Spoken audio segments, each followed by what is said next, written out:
नमस्कार दोस्तों, स्वागत है आपका अपने YouTube चैनल नॉलेज विद विश्वा पर। आज हम बात करने वाले हैं दुनिया की सबसे बड़ी जियोपॉलिटिकल क्राइसिस की, रूस यूक्रेन युद्ध। 2022 में शुरू हुआ यह युद्ध 2025 के सितंबर तक पहुंच चुका है और हाल के 2 महीने में इतनी घटनाएं घटी हैं कि पूरी दुनिया हिल गई है। सितंबर 2025 में रूस ने यूक्रेन पर अब तक का सबसे बड़ा ड्रोन मिसाइल हमला किया, जिसमें सैकड़ों ड्रोन और मिसाइलें इस्तेमाल हुई। यूक्रेन ने जवाब में रूस का ऑयल रिफाइनरी और डिपो को तबाह कर दिया। नाटो के एयर स्पेस में रूसी ड्रोन घुसने के कारण अमेरिका और रूस के बीच तनाव उत्पन्न हो गया है, जिससे ट्रंप और पुतिन के बीच बातें चल रही हैं। दोस्तों, रूस यूक्रेन युद्ध 2014 से चल रहा है, जब रूस ने क्रीमिया पर कब्जा कर लिया, लेकिन फुल स्केल इन्वेजन 24 फरवरी 2022 को हुआ, जब पुतिन ने स्पेशल मिलिट्री ऑपरेशन का नाम देकर यूक्रेन पर हमला बोला। उनका दावा था कि यूक्रेन में रूसी बोलने वालों को खतरा है और नाटो का एक्सपेंशन रूस के लिए एक बड़ा खतरा है। यूक्रेन के प्रेसिडेंट जेलेंस्की ने दुनिया से मदद मांगी और नाटो, यूएस, ईयू ने प्रोटेक्शन दिया।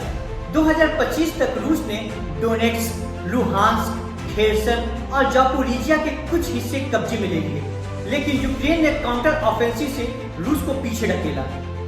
सितंबर 2025 तक रूस ने 19% यूक्रेन 44,000 वर्ग मील पर कब्जा कर लिया है। यूक्रेन ने रूस के अंदर ड्रोन स्ट्राइक्स बढ़ाए हैं। दोनों तरफ से 5 लाख से ज्यादा मौतें हो चुकी हैं। रूस ने 6 से 7 सितंबर के बीच यूक्रेन पर अब तक का सबसे बड़ा हमला किया, 500 ड्रोन्स और मिसाइलें। यूक्रेन के डेनिप्रो रीजन में 3 लोग मारे गए, दर्जनों घायल हुए। जेलेंस्की ने कहा, यह रूस की हताशा दिखाता है। रूस के पास अब 2700 शाहेद टाइप ड्रोन्स प्रति माह प्रोडक्शन में है। यूक्रेन ने जवाब में रूस के रियाजान ऑयल रिफाइनरी और लुहांस्क डिपो पर ड्रोन स्ट्राइक किया। कोई मौतें तो नहीं हुई, लेकिन रूस की ऑयल सप्लाई डिस्टर्ब हुई। 9 से 10 सितंबर के बीच रूसी ड्रोन पोलैंड के एयर स्पेस में घुसे। नाटो ने F-16, F-35 से स्क्रैम्बल किया। पोलैंड ने कहा यह इंटेंशन था। रूस ने डिनाई किया, लेकिन जेमेरा डिगाई ड्रोन इस्तेमाल हुए। यूक्रेन और पोलैंड ने ज्वाइंट ड्रोन टास्क फोर्स बनाया।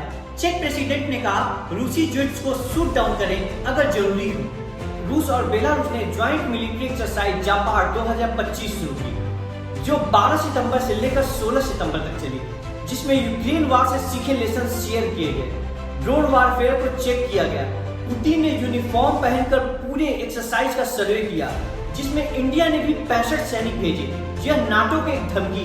14 से 15 सितंबर यूक्रेन ने डोब्रोपिया के पास 160 वर्ग किलोमीटर जमीन रिक्लेम की और 170 वर्ग किलोमीटर जमीन को फिर से अपने कब्जे में लिया। जेलेंस्की ने कहा, यह बहुत महत्वपूर्ण सफलता है। यूक्रेन ने प्रोक्रोवक्स डायरेक्शन पर रूसी एम्यूनिशन डिपो तबाह किया। 20 सितंबर को यूक्रेन के ड्रोन ने रूस के समारा रीजन पर अटैक किया, जिसमें 4 लोगों की मौत हो गई। डोनेट्स्क में रूसी फोर्सेज ने मुरावका गांव कब्जाया। ट्रंप ने कहा, पुतिन ने मुझे डिसअपॉइंट किया और जी से रूस यूक्रेन की बात की। 21 सितंबर को रूस ने स्ट्रेटेजिक रिजर्व बनाया, जिसमें 2,92,000 नए रिक्रूटर्स को रिक्रूट किया। फाइबर ऑप्टिक्स ड्रोन रेंज को 20 किलोमीटर तक बढ़ाया। ये घटनाएं दिखाती हैं कि युद्ध इंटेंस हो रहा है। रूस की फाइबर ऑप्टिक यूएवी प्रोडक्शन दुगनी हुई, लेकिन यूक्रेन की स्ट्राइक रूस की ऑयल इकोनॉमी को हिट कर रही है। जनवरी 2025 से सितंबर तक रूस के 2,99,210 कैजुअलिटीज नोट किए गए हैं। यूक्रेन ने अपने 222 वर्ग मील को रूसी कब्जे से बचाया।